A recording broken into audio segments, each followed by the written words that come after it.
Hey everyone, my name is Janeen Alexis, and we are back with the Real Deal Show. It's been a minute. It has been a minute. And I feel like every single time I restart this show, I restart these recordings, I start with that it's been a minute. But I'm here. I'm trusting that we're gonna be dealing with nothing but consistency moving forward, right? I'd be on WhatsApp status, I'd be on Instagram talking the things, and everyone's like, oh, Alexis, you really need to get back your podcast. You really need to get, talking the things on YouTube, etc., etc. So we are back. My plan is for this to be weekly, fingers crossed, but let's see how we go. We're going to be talking everything from politics to social media to laughing at reality TV, to be talking about everything that comes up in this mind that I call mine. Anything that you want me to talk about, make sure you write it in the comments. You lot also know you can find me at RastaBarbie84. You can DM me. You can let me know the little bits and pieces that you want me to talk about, because this has to be our space as well as my space. So, first of all, we're going to talk about something that I'm sure a lot of you have already seen me talking about on Instagram, but I really, really want to get into it today. Unknown number. Now, let's give a little summary as to what Unknown Number is all about. In case you haven't watched it, spoiler alert, I'm going to explain it. So if you don't want to, fast forward this part. Okay. Unknown Number tells the true story of American teenager Lauren Licari and her then boyfriend Owen McKenney, who first began receiving harassing text messages from an unknown number in October 2020, right? So I'm actually going to pause it there. In the midst of COVID, when the whole world was trying to work out what was going on in life, people really had the time to be doing this, but let's come back to that. The messages stopped but began again persistently in September 2021 for over 15 months. It's an American true crime documentary released on 29th of August 2025 on Netflix. And as I said, it talks about harassment and cyberbullying of a teenager by somebody who we'll talk about in a minute, and how it happened, FBI got involved, etc., etc. Now, spoiler. We eventually find out that it was the mother of the child that was actually making all of this happen, right? She was the one that was doing all of the text messaging, etc., etc. Now, this is my issue with Unknown Number, right? Let's first of all start and say, from the time I saw her face at the beginning, I can't lie, something in my spirit said, there's something a little bit odd about this one. That wasn't anything other than my chakras being like, something's a little wrong here, right? That was my first point. Secondly, I don't understand why more questions were not asked as to why these parents, and I say parents because it was the other parent that was the mother and father of Owen that were doing the same thing. Why were they not just changing the phone number? Like, can somebody tell me why there was such a big deal about not changing the phone number? Your teenage daughter is getting harassed by phone. In the early stages, there were no physical threats. There was no threat to her life. There was none of that. But you didn't want to change the phone number. So for me, I was like, as a parent, surely the first thing I'm going to do is be like, well, if my child is getting harassing text messages, the school are trying a thing, but nothing ain't happening, change the phone number. I don't understand the issue, right? But they weren't changing the phone number. To me, that was already a dodgy one.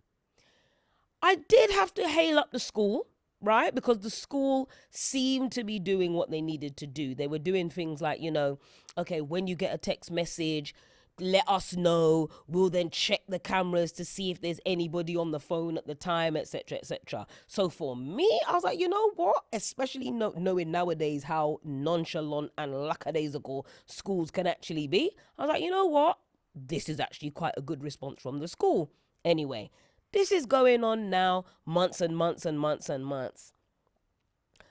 Fast forward to now we're about a year deep in this thing. They still haven't changed the phone number. The local police services are like, well, boy, I don't know, we can't do nothing else. So they shift it over to the FBI. The FBI eventually trace and find out that it's the mother, right? Let's fast forward to there, because everything in terms of like how the case was being handled, kind of, it is what it is. What was done was done. FBI come true, boom, everything's found out. It's the mother.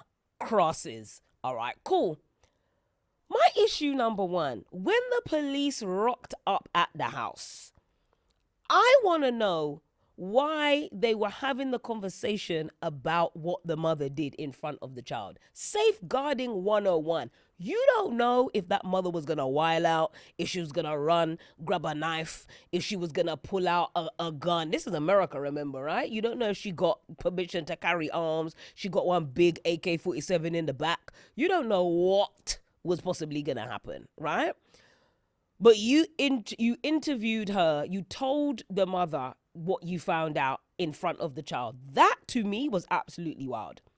Then you told the father. The father, let me tell you something about that dad as well. That dad, clearly, that dad did not like that mum, because the first question he asked was like, so she gonna go jail, or like, what's gonna happen? We gonna get rid of her? What we gonna do?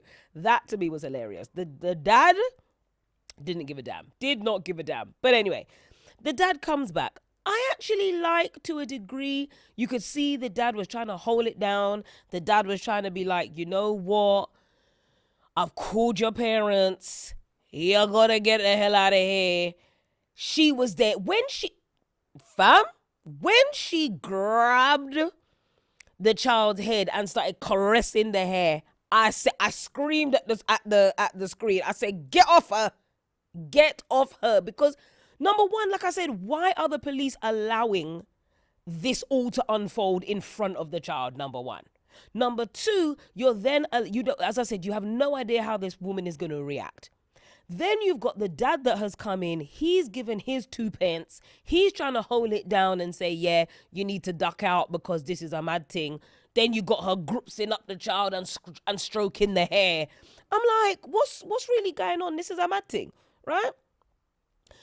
Then as the something unfolded, they were like flashing up emails of what the email exchange was when the mother goes to prison. Actually, let me wait. I'm jumping. Before that, when she was in the courtroom now, and she was there, and she was like, and she was doing up victim. There was no, I just, what got me was the fact that if this was a black or brown woman, or if this was a man, trust and believe the way this whole thing was playing out would have been completely different. I did not see her handcuffed at any point. I don't think I saw her handcuffed at any point. When she was in the court, I didn't see no handcuffs. I didn't see no nothing. From a mental health perspective, there were points where she was like, yeah, you know, she was in crisis. She was diagnosed with a mental health disorder. Up to now, I can't hear what this mental health disorder was that she was diagnosed with. And I'm not saying that she doesn't have mental health difficulties. I'm not saying that she did not go through her own trauma and possibly this is what has led to her behaving in this way. But in the same breath, I think people sometimes weaponize mental health too much. And I think people turn around, oh, well, you know, let's take pity on her because she has mental health difficulties. Is nobody taking into consideration what she has now done to the child for the rest of the child's life? No, we're just going to forget that. Anyway, fast forward now. They're in court. They're in the dock. Sorry, she's in the dock. She's there. She's bawling. She's doing up all of that. Okay, cool. She got charged, to my knowledge. I don't know the legal system in and out. But to my knowledge, my girl got charged with stalking offenses. Are we forgetting somewhere that she was messaging her teenage daughter and her teenage daughter's boyfriend, who was also a teenager, sexually explicit things. Like, are we forgetting all of that? What happened to the... Somebody needs to grow through her browser. We need to be looking... Did they ever look for any form of other abusive things? I just feel like everything was like, oh, stalking. Obviously, stalking is a bad thing. But I want to know, where was the kind of investigation into the sexual side of things? That for me was not comfortable. I understand. So, and I say I understand, but for me, even more so, small town, everybody knows everybody. That's how they started this. Remember, this is how they started this documentary. It's a small town, everybody knows everybody, everybody knows everybody's business, blah blah blah.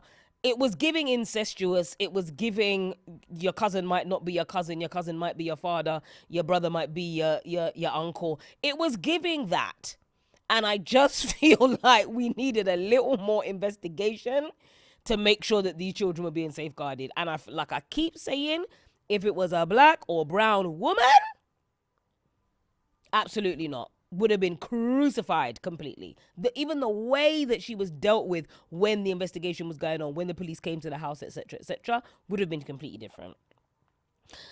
I also, like I said, the contact while she was in prison. So there were points where like the emails were flashing up, right? And it was just ongoing coercive control. To me, it was ongoing emotional abuse. Oh, I love, and writing love all 900 times. People don't realize that from a emotional health and well-being perspective, right? What this child, remember, brain not fully developed, still working out life. What this child is now learning, or has now learned, is that somebody can tell you they love you and can still treat you really, really badly. This is what this child is now learning. There was no, at the end of it, it said like, oh, Lauren is going on to study criminology. Has she studied the inside of a therapist's office? Has she studied, mental health support? Because we're all talking about she's going on to study criminology to maybe, try and work out why her mom did what she did. But my thing is like, have we looked at actually the help that child needs? It very much felt like done, dusted. This was an awful thing. The mother was up there crying and bawling. And it's like, where's the support? The other thing that got me was, I think I saw this on TikTok, I think, where it was like, when you were having all that, the dramatization of it, right? So my girl was like, when you think to it, so the director must have been like, okay, I want you to sit on that couch and I want you to pretend that you're messaging your daughter all these awful things again. Usually these documentaries have got people that like portray, actors that like portray the madness. But my girl said, nah, I'll do it. Me, sir, I'll do it. Listen, wild. To me, the whole thing was wild. All of that to say, unknown number, Netflix, the fact that she even came out. I mean, this is what life is right now, right? You do something wild, you come out of jail, and you get a Netflix special. Yeah, mad. Anyway, let me know in the comments what you think about unknown number.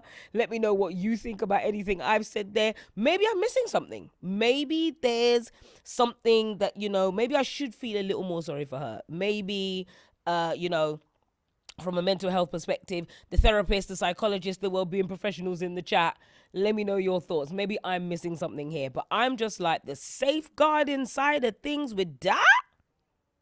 Absolutely mad. Absolutely mad. Anyway, unknown number, Netflix.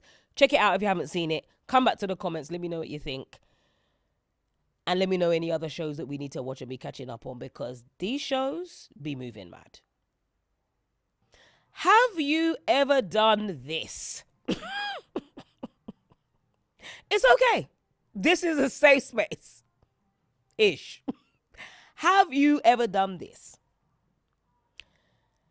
Putting an emoji over your significant other's face while you post them on social media. Have you ever done this? Now, I went to an event the other day, and I just thought, let me just do it and post it and actually see what it's like. Like, let me just see what it looks like. And as soon as I did it, I just thought, absolutely not. Absolutely not. So this all came from a conversation that I was having with a therapist acquaintance, and she was saying her take was that she kind of understands why when people are maybe like new in relationships or that kind of thing, she kind of understands why people do the whole post up the picture with the face over with the emoji over the face, right?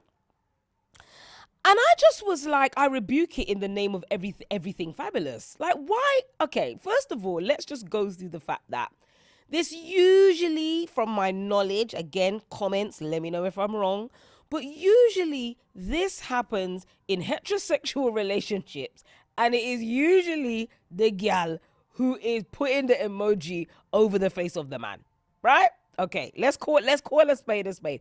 If it was happening in equal measure across sexualities, across relationships, across genders, I might say to myself, you know what? Fair. Maybe there's something that I'm missing. But this is predominantly happening in relationships between men and women, right? Let's call it that.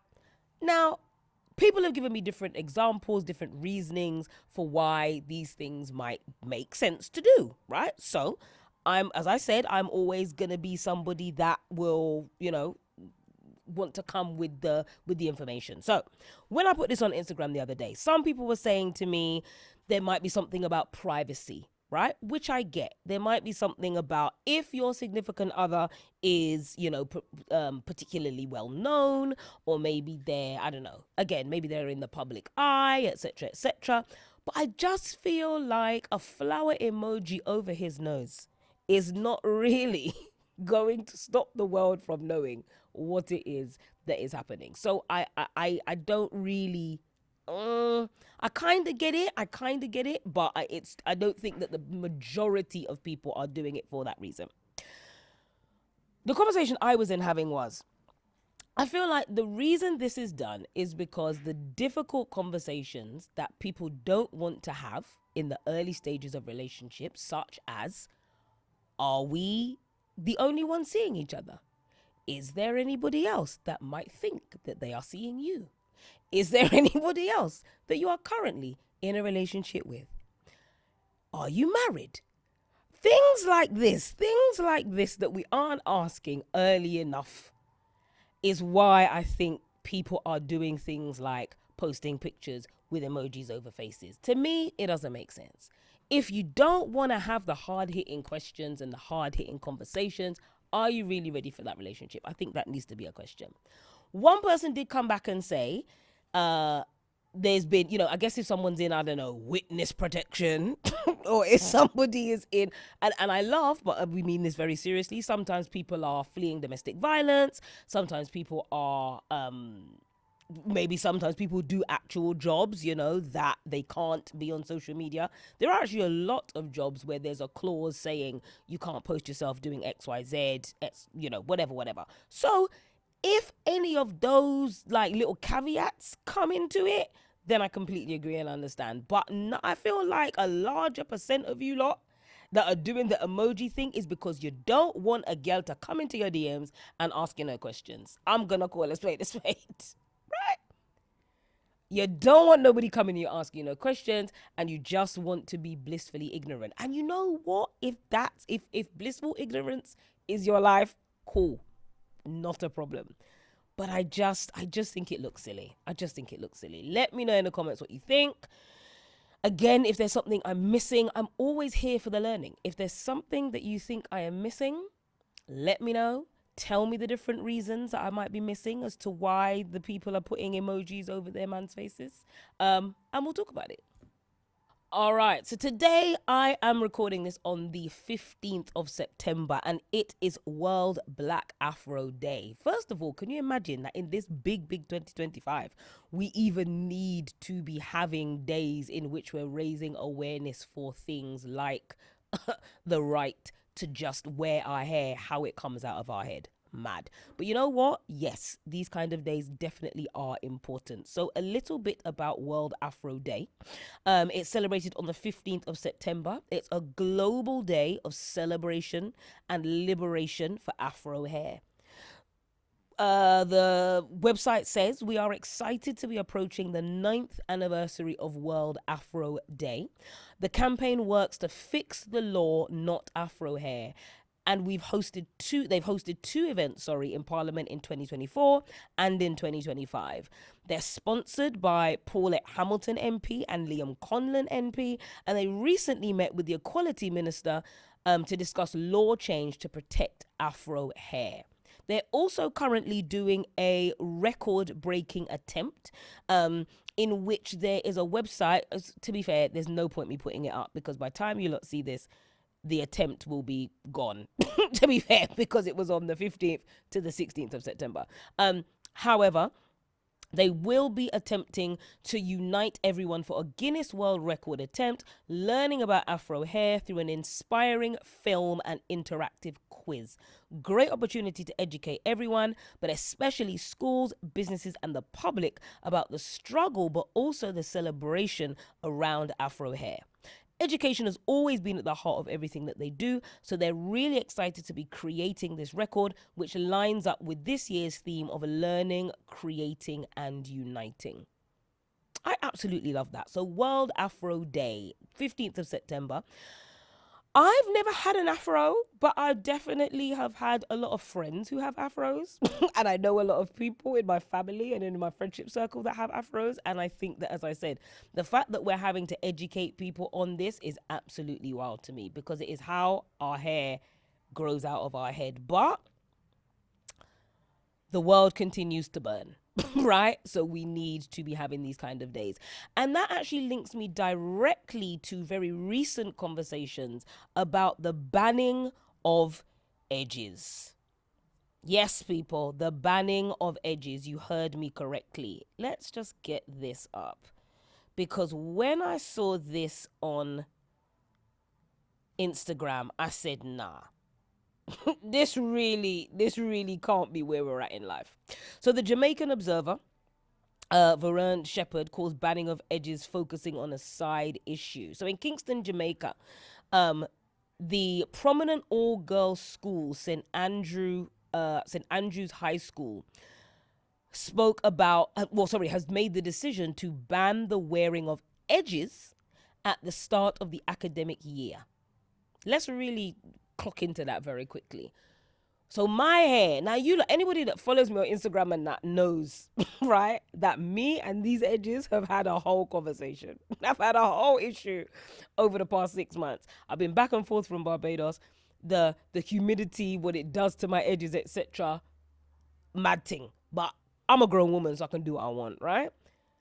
However, the fact that there is a banning, there is even a public worldwide conversation on whether I should be able to scroops up my edge or not is absolutely mad to me. Anyway, let's continue. Right, so curtains closed.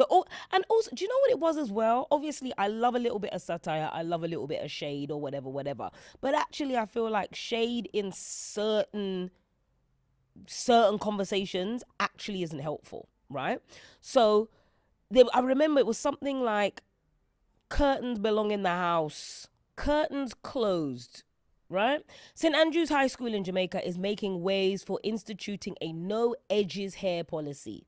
Social media users have much to say after the all-girls institution posted this announcement.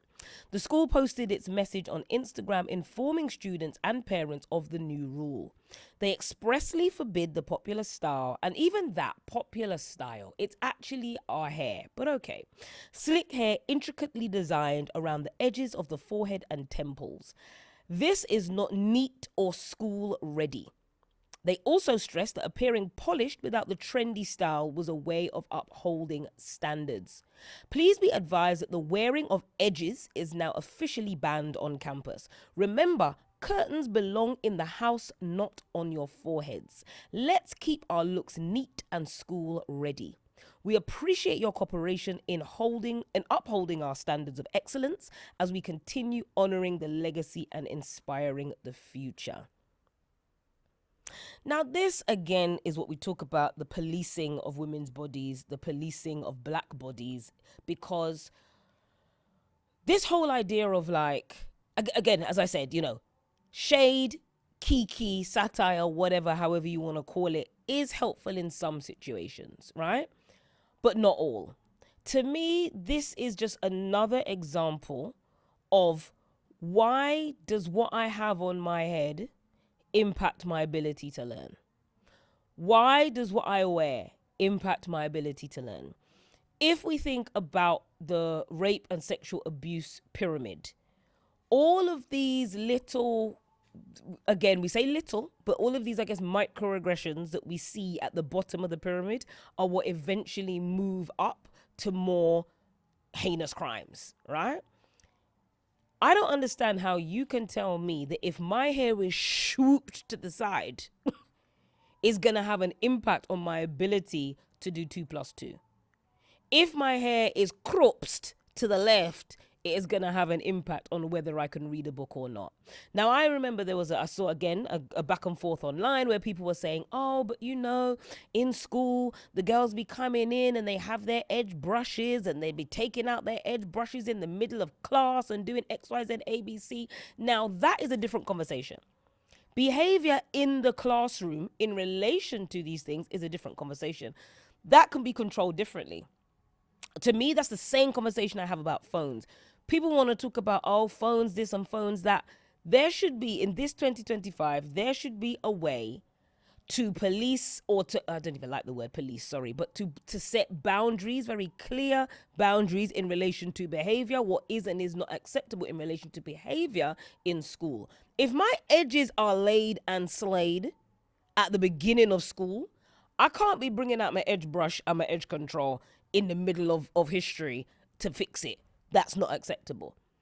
At lunchtime, if I want to go toilet and I want to do whatever, fine.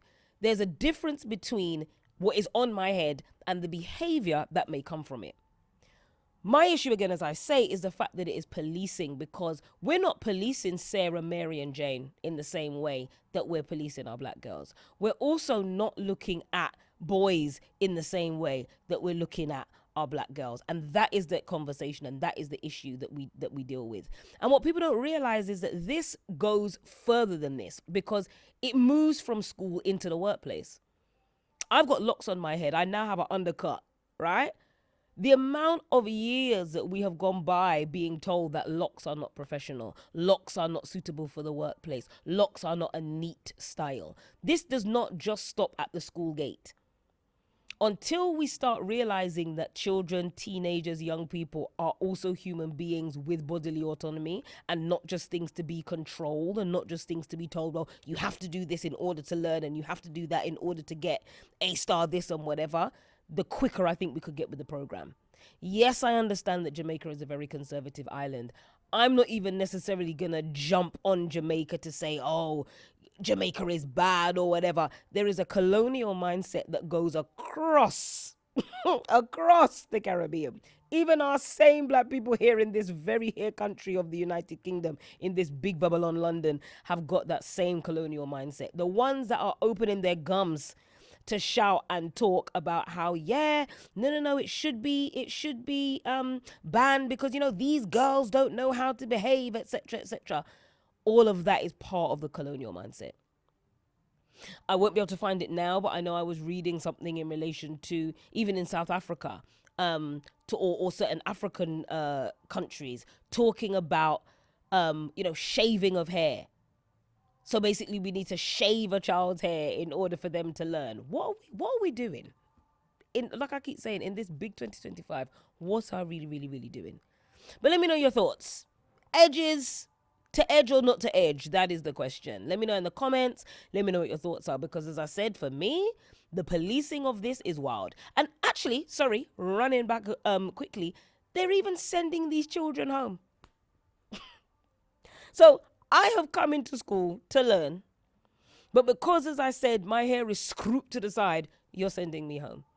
Remember as well, in a lot of these in a lot of, I guess, the islands where these things might be happening, do these children have bus fare to be doing back and forth? These parents, do they have the capacity to be coming out of work to be coming to pick up children that are being sent home because of edges? Like, I just don't think we're, in a society where safeguarding is still an issue, where bullying is still an issue, where misogyny, sexism, racism, classism, ages, all of these things are still an issue. You don't want to focus on edges?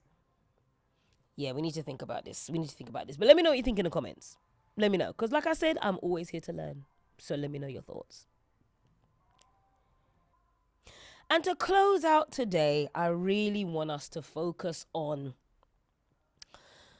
the absolute tomfoolery that has been taking place across the United Kingdom, to be fair, but across London in these past couple of days with these protests in relation to the killing of Charlie Kirk. Where does one even start? I don't want to go into the specifics of it. And when I say the specifics of it, I mean as in, you can go onto many a platform and see the hatred that man spewed throughout his life, right? There's been a lot of division in relation to how to respond to the messages of people like Charlie Kirk, right? And for me, I think the only way to respond is to acknowledge that he was a crosses. if we call a spade, he was a crosses. There is a difference between celebrating somebody's death and being indifferent to it, number one. It also cannot be lost on us that this man literally was killed while spewing the same racist, transphobic rhetoric that his entire life was built on. So that cannot be lost on us, right?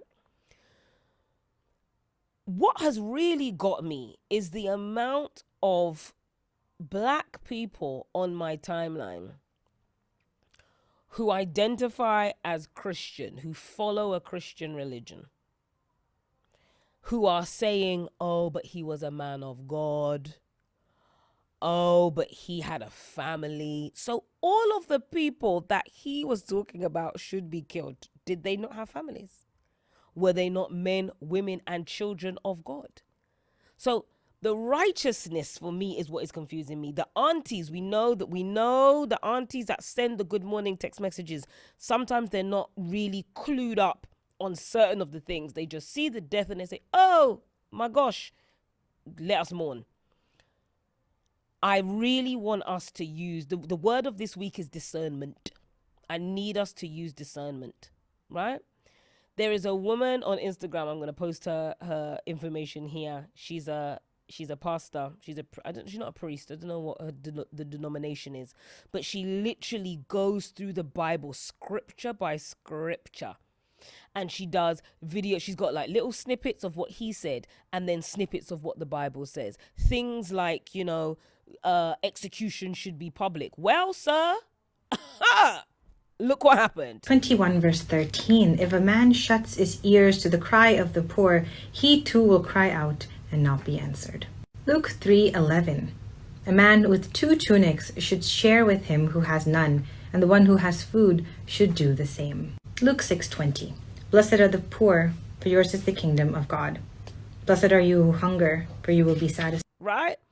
She goes through the different scriptures, and I'm not here to quote scripture like that. I'm not up in the Bible like that, so I can't even do all of that. But if Christianity, if that is your faith, if you are really deep in your word, follow this woman, please, and just look at the side by side that she does, because there is no way that you can really sit there and talk about somebody was a man of God and that man was spewing so much hate, and you want to be up here doing RIP. taking the one clip that is circulating of him talking about the gospel and saying, oh, look, he said that the Lord was our savior. But we're just going to completely ignore all the other absolute madness that he has done. Okay. Then we're going to go to the inverted commas protests. I really wish I had the energy within me to have the kind of conversations we would need to have to get to somewhere, to get to some kind of understanding. When these mostly men, I shouldn't say mostly men, but I didn't really see many women. Women were there doing up my man in his England flag. First of all, it's not lost upon me that you're wearing your England flag, but you're stopping off at the Indian shop to buy the biryani, to buy the bhaji before you go to the racist protest. That, for me, was also absolutely wild, right? But what are you really protesting for? If you listen to all of these, radio interviews, clock into LBC, go online, ask them, what is the British culture that these people are fighting for? If you can tell me what that is, I might be like, you know what, you got a point. But every single time, every interview I've seen, every question has just been, we need to protect our land. Okay, protect it from what? What is it that you think is happening? Knife crime is down. General robberies, house robberies are down. This summer, I need to check the stat and I'm going to post it. This summer was, I think, the first summer in a while that nobody under 25 was killed. Crime generally is down. Immigration is up. Give me the maths. Let's make the maths make sense. You may have heard that Britain is lawless, violent, broken, a country somehow terrorised by immigrant-driven crime. But what if the facts show the opposite? Nigel Farage spent the summer talking about a supposedly lawless Britain and the need to take back control of the streets. But we haven't lost control. This isn't just the crime survey saying it. NHS hospital data shows knife assaults last year fell to a 25-year low. The number being treated in hospitals for violent assault is now half of what it was 25 years ago. And then we have the 35,000 household crime survey for England and Wales. It shows robbery down 60% in 2 decades, burglary down by 2/3, car theft halved, and all violent crime having halved since 2005. But here's the thing, at the very same time, over the last 20 years, Britain's immigrant population has doubled. Now, if immigration genuinely was causing far more crime, you'd expect the opposite trend. So why do so many believe otherwise? Because social media thrives on fear and exaggeration. A viral video can tell you that 207,000 bikes were stolen last year without mentioning that that figure is half of what it was 15 years ago. Now, bad news is amplified, and the long, slow improvements, which usually make far bigger difference to our life, tend to be ignored. Researchers at Cardiff University have been looking into this for years. Their last report puts it simply, serious violence in England and Wales, they say, has decreased substantially. Now, yes, some crimes are up, that's always the way. Right now, shoplifting is surging, that's very visible. But the idea that immigration is driving Britain into chaos collapses against decades of data. Not just police data, but hospital data. The truth is harder to believe, but is there in black and white. Our streets are probably safer, assaults rarer than any time for a generation, perhaps longer. Britain certainly has problems, but a migrant-fueled crime wave just isn't one of them. Right? So, people that want to be hiding behind free speech, we have to remember, and this is again if you've got children that are going into school this year, right, or they when they're going back to school, or they will have already gone back to school, we need to be making sure that we're able to have these conversations, because the free speech, the whole British value, free speech, say what you want. Free speech is not say what you want without consequence. This is what gets people tied up. Right? In this idea of free speech is just talking without consequence. No. Free speech cannot be hateful. Free speech cannot incite violence. Free speech cannot get other people to be groomed, which is what is happening on social media at the moment. Right? So please, when we come to the Charlie Kirk conversation, let's really just look at the maths. What is this British culture that they're fighting for? Can somebody please tell me in the comments? Can someone please talk to me also about the black Christian lens in terms of, oh, but he was a man of God? Because surely the teachings of your scripture go against the majority of what he was saying and doing. So someone make that marry up for me, right? Finally, these protesters. When I've been driving around, I've seen, people that have got, flags tied on their balconies and whatever. What's it even like living next to somebody that has got all those flags and stuff like that. If you're living next to somebody that's doing up all of that, please, in the comments, let me know, because I need to know what it's like, because I cannot imagine. I was even thinking, I was at a wonderful bridal brunch when this protest was happening, right?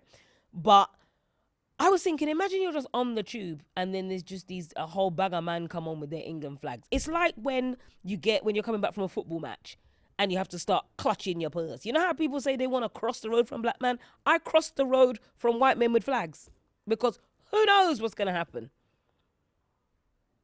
Football hooliganism. Wow, what a word, right?